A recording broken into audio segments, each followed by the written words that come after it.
It is a pleasure to be recording again. I took a week or two off just to really hone into my why. Why am I doing this? Why do I feel the need to come on social media to share my message with you guys?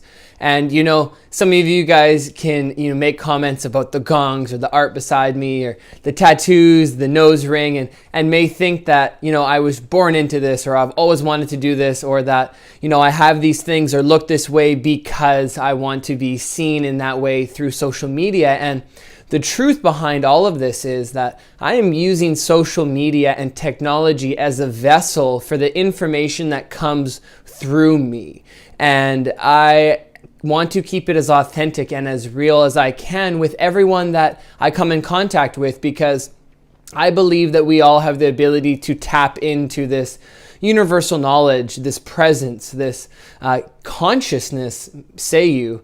I didn't always know that. I wasn't always that way. I used to be so stressed, and I used to be chaotic, and I used to be very unintentional with my thoughts and my actions, not realizing that they really do start to define the reality that plays out in your life, because our realities are a direct relation to our thoughts, feelings, and beliefs. And before you become aware of the thoughts and feelings and beliefs that you have, and before you become aware that you don't have to attach to all these emotions and these stories and these thoughts all the time, it's really hard to start to understand what people are talking about. What is meditation? What is, connecting to consciousness? What is presence? And that was very real for me. It took me a long time and a lot of practice to learn what meditation was or what presence was, and I didn't get it. There was even times where I was doing plant medicine ceremonies, and I could take a bunch of a substance and I wouldn't even feel anything, because I was trying too hard. I was disconnected. I was energetically blocked inside based on some attachments or some old beliefs that I had. And so what I've been doing is mastering my breath. And before we go into the science, and I'm going to make more videos about the science and the history and the benefits of breath work, but for me, breath work has been something that I was able to incorporate in all parts of my day, that has helped me master my ability to feel present and to work with the situations in my life that are presenting themselves. And so what that means and what that looks like to me is being able to, in a situation, whether it's in a business call or in a relationship, be able to use my breath consciously to not get too worked up, or to relax into a moment, to tune back into that present moment. So I'm very grounded, I'm very real with what is happening in front of me, instead of, in that present moment, whether it's, a boyfriend or a girlfriend saying something to me that might upset me, realizing that, is it actually that person upsetting me? Is that person causing me that harm? Or am I causing that own negative reaction inside of my own mind based on something that had happened to me 5 years ago? And so for me, in my story, what's really worked is being able to, in that moment, when we get triggered, we actually hold our breath quite normally. We go, we start to create tension. And so in those moments, to be able to have the awareness to start to breathe, right? And breathe and allow space, because when you hold your breath, you stop oxygen from flowing to your brain. It literally cuts off that thought. And so you want to make sure you're continuing and remembering to breathe throughout your days. Breath is very important, and that is what I work with people on, is mastering their breath and watching that ripple out into all aspects of their life. Another thing that I'd like to flow into today is setting yourself up for success. And I live my life very unintentionally, and I never actually set myself up for success. I actually, whether you want to call it a limiting belief or feelings of unworthiness, if I knew something would make me more comfortable, I almost felt detached. I almost didn't want to go do this. And this could come down to being on the couch and needing to go to the bathroom and not getting up because I was too lazy, but then in my mind complaining about how I had to pee for the next 20 minutes. And so how was I setting myself up for success there? I wasn't really. However, let's say I really wanted to relax into that couch and enjoy watching, something on TV or listening to music or reading a book. How I could set myself up better would be to just take that action and go to the bathroom and come back and feel comfortable. This translates into many different parts of our lives because there's certain things that are now proven to help you in the mornings or before you go to bed, or just in your overall wellness and health that we know make us and help us feel better. Drinking a lot of water is one of these things. Starting to reduce consumptions of sugars, processed refined sugars. We know this is something that supports our immune system and our bodies, right? And in the mornings, we know that, going right to our phones and jumping right back into our busy or, kind of chaotic kind of mindset that I know I sometimes wake up with, and I used to wake up with every single day. What steps are you taking to, support you to really set you up for that success in your day? And so, having a morning routine, something that you're doing, even if it's 5 or 10 minutes when you wake up, that helps program your body, your mind, your soul into a state that prepares you for your day. Right? Really setting you up to be the warrior of that day, to own that day, and etc. Throughout your day, but actually in the evenings as well, right? Whatever you do, the 30 to 40 minutes before you go to bed starts to program your subconscious when you're asleep. So how are you setting yourself up to relax into that sleep? How are you setting up your subconscious to be at ease for the time that you are in dreamland, when you're in the unconscious state? Right? I listen quite regularly to a gratitude meditation that goes on as I fall asleep, and for 3 hours that actually helps program my subconscious mind into being more grateful. And I wake up in that morning and it's a lot easier for me to tune in to being accepting of my day, to being the warrior of my day, to being grateful for my day, no matter what that comes. But before I went to bed, I was programming my mind and getting into a state of gratitude as I fell asleep. Implementing a morning routine and an evening routine, even if it's 5-10 minutes on either side, can add tremendous value to your life. And we know this. Some of the best life coaches and mentors and, performance, mental, physical, emotional people of our time know that this is something so beneficial. And so, yeah, I know in my life it was just something that I lacked to take action. I made a lot of excuses onto why I couldn't do these things, why I couldn't get up early, why I needed to always look at my phone before I go to bed. And I'm not perfect. I don't do my evening routine every single night. I'm not perfect. And that's part of my perfection is being okay with the fact that I don't do it every single night, right? And it's not beating myself up when I don't do it that one night. If I wake up feeling good in the morning, awesome. If I wake up and I feel, a little bit more, busy in my mind space, that's okay too. I know it's accepting of what is really at the core of all of this. It's accepting that you are human. Your authentic expression is beautiful and divine, but there are ways that we can help support that and to feel better from the inside out. And it doesn't look perfect. It doesn't mean you crush your morning and your evening routine every single day. It just means that you have things in place to set you up for success. And speaking about what success actually is, let's think about what is success to you, what is success to me. And my definition of success growing up in North America used to be having a family, having a nice vehicle or multiple vehicles, a boat, a big house, a big property, a dog or two, and having a lot of money, essentially, having a lot of materialistic things. And I chased that dream. I am young, but I chased that dream hard. I started working at a young age. I started really grinding and hustling to make more money and work 20 hours a day for days on end and for years, fluctuating different hours, sometimes working 20, 30 days in a row. And then when I was taking breaks, when I was going on vacation, I was just stressed out about needing to work more. I chased that dream. And for me, my definition of success went from wealth, material, and money into basing what my success was based on my level of happiness and connection with that day. And, there's a lot of science that talks about, when you're sending out that vibration of connection and gratitude, how that quite easily actually is reflected back into your life, right? And so I've had the opportunity and I've been grateful to start to apply this new definition of success into my day. And I've actually started to watch how it comes back in the physical reality as well, because I can tell you from my experience, from my own personal experience, that chasing money, chasing materialism does not bring you that fulfillment and that happiness. It just doesn't work. If you look at some of the richest people of the generations, they will actually tell you the same thing.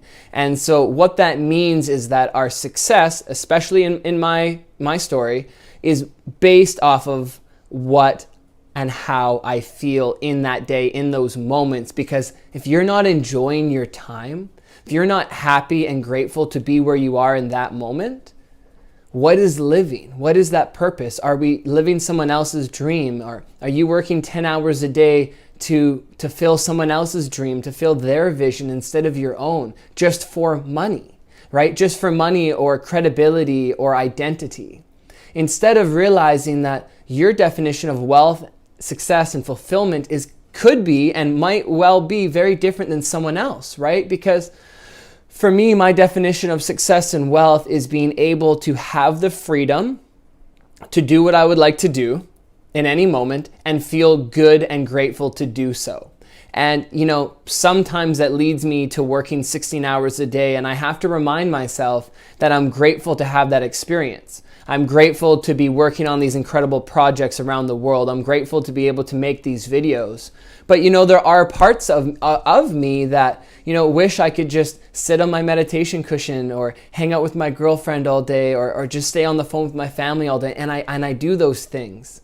But it's realizing that in life, we don't have to, weigh success and productivity up here, but then also put our level of enjoyment of life. We can find this balance, this functional flow of still producing, of still working, of still creating, but enjoying those moments. Enjoying those moments, and as you start to enjoy those moments and you're happy with those moments, your definition of success becomes feeling good, doing what you want to do in as many moments as you can. And maybe you're working a 9-to-5 job.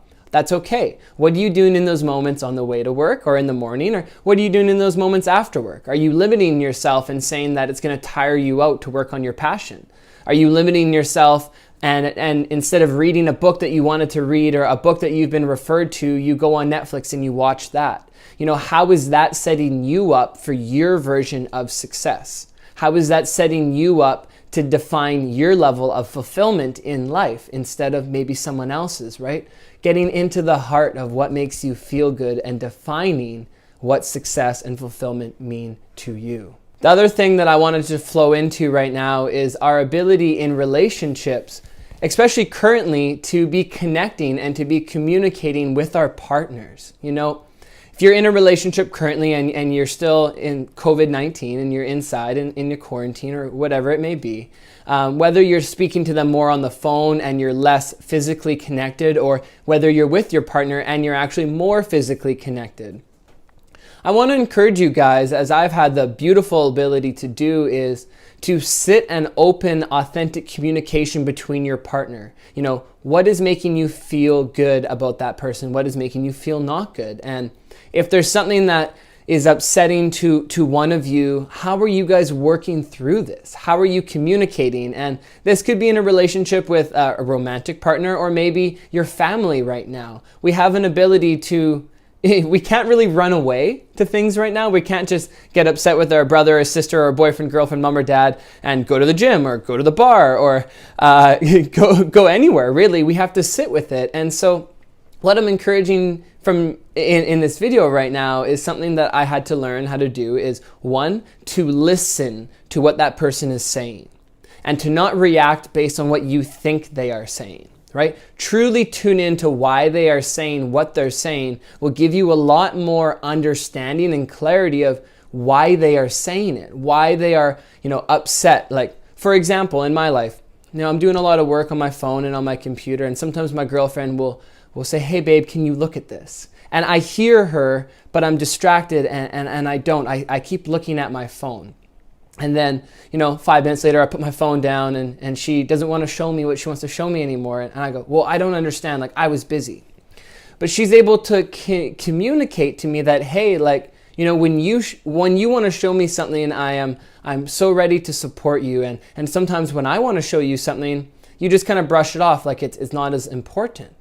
And, something as simple as that can show me a reflection that, I was holding some standard that maybe my time was more important, or that what I needed to do was more important, and that I expect her to tune in right away. And it's good, one, to release those expectations of people in your life, in relationships, but also to be aware that maybe if you don't agree with why someone is saying something, or it didn't make sense to you, that's okay that you don't fully get it, but listen to what they're saying. She felt not valued in the moments potentially. And, if I want to be showing up and valuing people in my life, it starts with those small moments, because if I'm not valuing those moments in my life, how am I supposed to value the more important moments of my life, right? And so the example here is open communication, but then listening to what these people are saying so you can hear what's going on beneath. Is it actually that they're upset that you didn't look right away?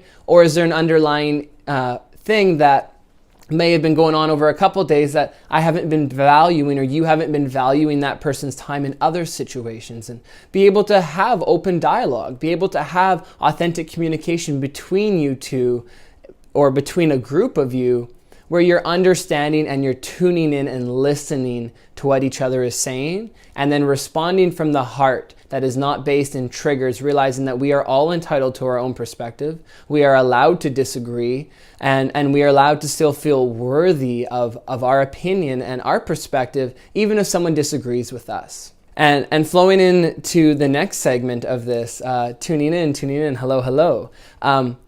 To release the idea or identity that if someone doesn't agree with your perspective or your opinion, that you all of a sudden have to feel unwell or unsure about what you believe in. And I'm not saying that you go around and say, screw everyone who doesn't believe what I believe. That's definitely not the case. It's kind of the opposite, but also still rooted in that, that power. And when you believe what you believe, and you believe your perspective to be true, that is incredible. That is empowerment. Own that. But realize that other people have the ability to own their perspective and their opinions as well. They are allowed to be over here and have this opinion, and you're allowed to be over here, but that doesn't mean that you can't communicate about that same subject, because as you open communication between two people that have two very different perspectives, you start to be able to learn more, and you start to be able to have more information around the same things. And you can take what's true to you out of that, or you can leave it fully alone. And how I can relate this is, I was raised Christian. And so I still have a lot of Christian friends, and some of them, when I connect with them, have no idea what I'm talking about. Some of them gawk at me and think I'm some spiritual hippie or some new age guy. But there's other people that I grew up with that I'm able to have extremely beautiful, open communication about, subjects of prayer or meditation, or Jesus as a teacher, or Jesus as the Son of God. And just be able to share our perspectives. And I learn from him every time, and he learns some new things from me as well. And it's not about who is right or who is wrong, or to make myself feel better, I have to prove that I am more right. That's a form of external validation or ego that's trying to put someone else down to make you feel higher. No, we are all equal. We are all the number ones of our own lives, right? And so if we're all the number ones of our own lives, then we can be okay with sharing number one spot with our brothers and our sisters, realizing that they're entitled to their opinion. They're entitled to what they want to believe, and we don't have to judge them for that. We can have open communication, we can have open dialogue, and not judge them for believing what they believe, just as you believe what you believe.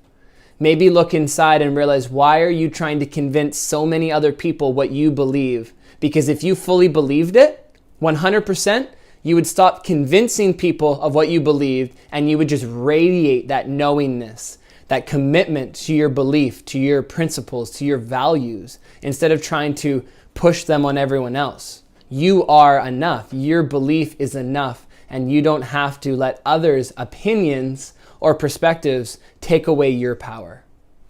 Thanks for tuning in.